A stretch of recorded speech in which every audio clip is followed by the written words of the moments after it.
Madame, Monsieur, bonsoir. Vous suivez le journal Info Pacifique. Bienvenue.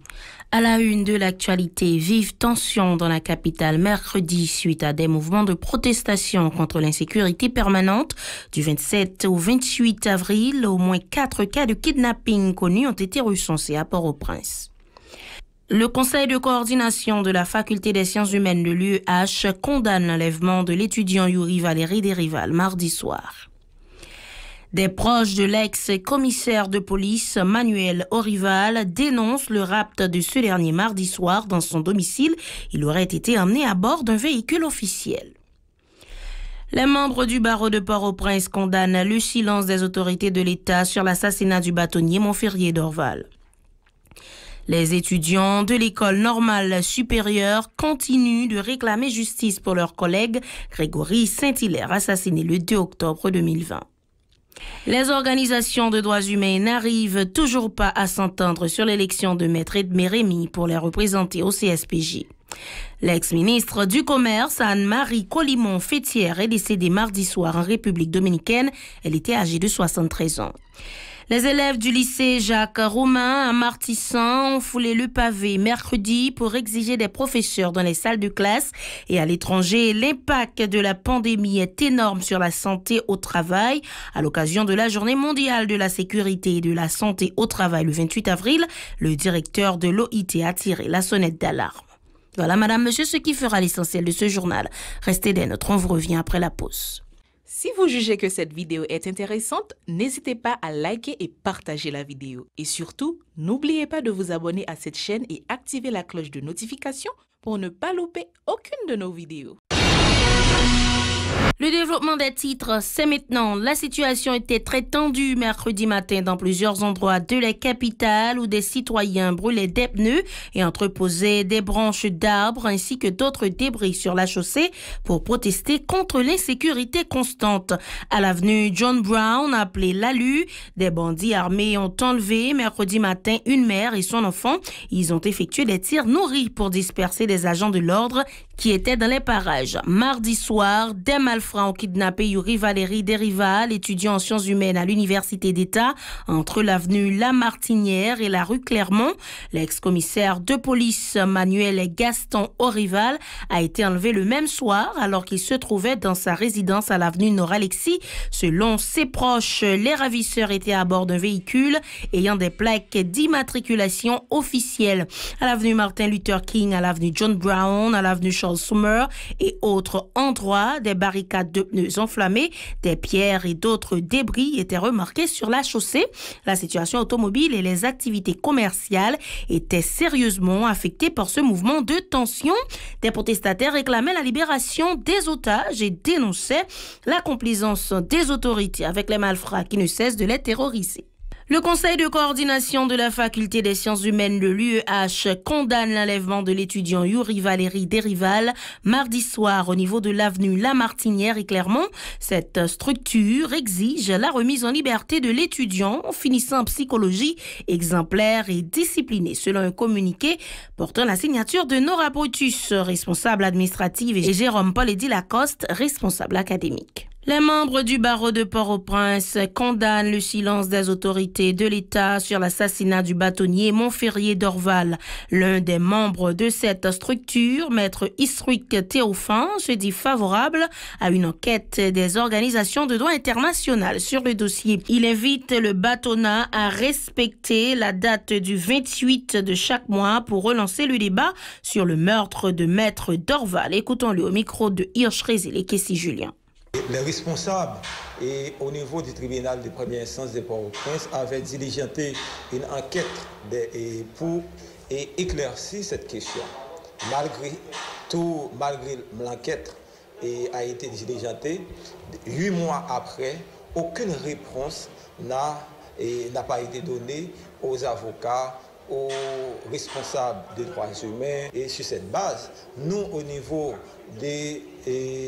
du mouvement Non c'est d'Orval, nous pensons que le pouvoir en place est impliqué grandement dans l'exécution de notre bâtonnier.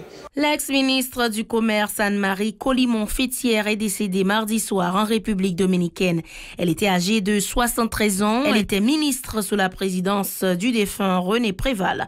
La défunte occupait également le poste de directrice de la Promoban et elle avait contribué à la mise en place de l'entreprise ACME.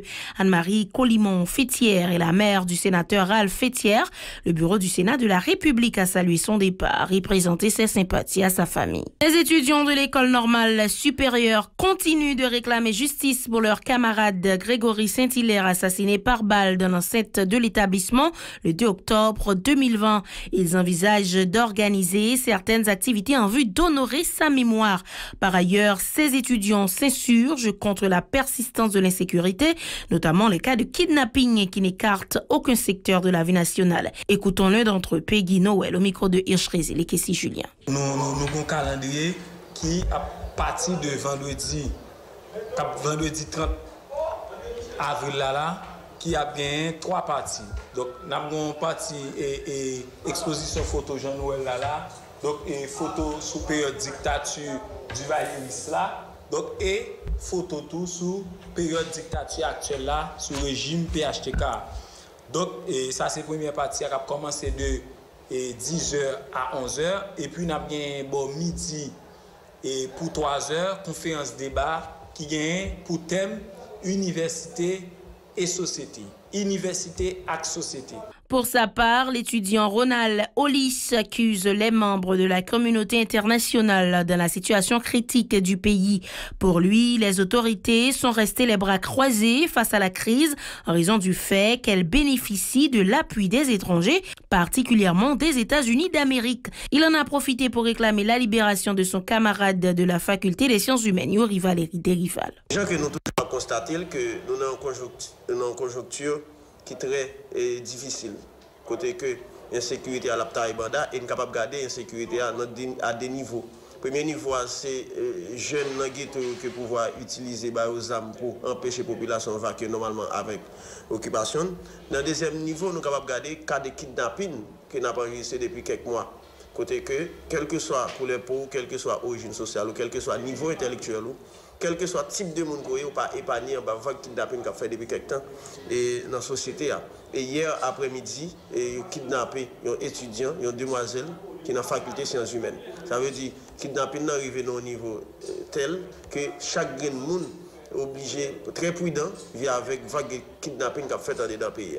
Des organisations des droits humains dont Codemir, l'INAD et la JCDDH ne sont pas d'accord avec leurs collègues du secteur tel le RNDDH qui contestent l'élection de Maître Edmé Rémy comme leur représentant au sein du Conseil supérieur du pouvoir judiciaire. Selon Hudson Jean, les contestataires refusent de se plier aux prescrits des articles 4 de la loi du 13 novembre 2007 portant création du CSPJ. Ses propos. CSPJ, position le faire sous processus désignation droits humains illégal. Loi 13 novembre 2007 créant le CSPJ à son article 4H et la loi du 3 mai 2012 et portant organisation et fonctionnement OPC à son article 13S dit clairement, définit clairement mission CSPJ, qui c'est recevoir représentant secteur droit moun nommé OPC. C'est la mission le filet. Toutefois, Hudson Jean croit opportune la révision du processus électoral au niveau du CSPJ. Pour lui, sans le respect de la loi, le système sera toujours déficient, ce qui est défavorable à l'instauration d'un état de droit en Haïti. N'a demandé CSPJ pour le ressaisir. Et n'a fait le connaître que l'article 4H de la loi du 13 novembre 2007 là, baille seulement au PC compétence pour lui entrer dans le processus désignation de droit moun qui c'est recevoir représentant, ça seulement. C'est SPJ pas rien à ouais avec le processus là.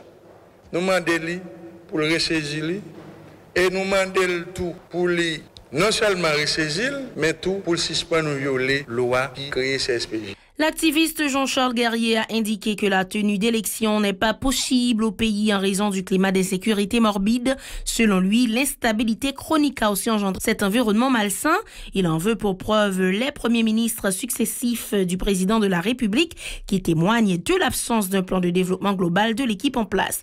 Les autorités sont incapables de combattre l'insécurité, a martelé Jean-Charles Guerrier. Il est au micro de Mackerson Mixil. Dans tous les pays du monde, pour l'élection organisée, il faut gagner sécurité.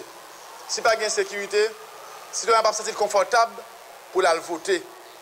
Il va se sentir confortable pour lever la matin pour la voter. Parce qu'au cours de la soirée, le bureau va être capable de finir arranger et puis de la matinée, tout boulé, tout crasé. Et les citoyens aussi, pas gagner confiance pour lever sortir parce qu'on est pendant la sortie, il n'y a pas qui destruction massive, tout peut-être qu'il va faire, tout bien qui ça va faire sur eux. Là, si pas gagner une sécurité qui taille, eh bien, l'élection paraît difficile pour être capable d'organiser. Vu qu'elle pense à l'élection, eh bien, nous demandons, il faut chaque modèle pour penser à sécurité. Deuxième point, si ça fait AI, nous sommes passés juste là, comme au Premier ministre AI, pendant 1 an, 1 mois et puis. Eh bien, nous remarquons, c'est la première fois au pays d'Haïti, taux de kidnapping ça et de sécurité ça a monté comme ça. Pour sa part, l'activiste Cher Enfant Paolino encourage le projet de référendum du régime PHTK. Pour lui, il est nécessaire de doter le pays d'une nouvelle constitution. Par ailleurs, il invite l'opposition à participer aux prochaines élections programmées pour renouveler le personnel politique du pays. Fait peuple à connaître changement de loi ça, sont équitable pour eux. C'est un moment de loi pays pour tout sensibiliser, mobiliser et remettre ça qu'a fait là. Pour contempler en bonne et due forme. Pour demain, si Dieu veut, vraiment, loi, ça n'a pas vu une mauvaise loi pour eux, mais il a passé à travers l'organisation qui est en dingue et qui sensibilise et qui remet tête ensemble, réconciliation, n'a pas changé ça. À bas kidnapping, à bas insécurité, à bas toute forme de violence, en nous mettre coude à coude, nous changer structure et pour nous appuyer, sensibiliser. Référendum constitutionnel 27 juin, votre peuple après le faire. Les élèves du lycée Jacques Romain à Martissan ont foulé le pavé mercredi pour exiger des professeurs dans les salles de classe. À 3 mois de la clôture de l'année scolaire, les protestataires disent vouloir boucler leur programme et se préparer à participer aux examens d'État. L'établissement scolaire est situé à Grand Ravine, réputé comme l'un des repères des kidnappeurs. Et à l'étranger, l'impact de la pandémie est énorme sur la santé au travail, s'alarme l'Organisation internationale du travail. Depuis plus d'1 an, notre rapport au travail a considérablement changé sous l'effet de la pandémie et des mesures de restriction mises en place pour limiter la propagation du coronavirus. Le télétravail a explosé, isolant davantage les salariés à leur domicile, seuls derrière leurs écrans, ce qui a aussi pour effet de brouiller un peu plus la limite entre vie professionnelle et vie privée. Au sein des entreprises également, le rapport au travail a évolué sous le poids des lourdes contraintes sanitaires, facteurs de stress et de mal-être, et du recours intensifié aux visioconférences et autres outils numériques qui favorisent le distanciel. À l'occasion de la Journée mondiale de la sécurité et de la santé au travail le 28 avril, le directeur de l'OIT a tiré la sonnette d'alarme. Voilà, madame, monsieur, c'est la fin de ce journal. Merci de l'avoir suivi. Restez des nôtres pour la suite de notre programmation.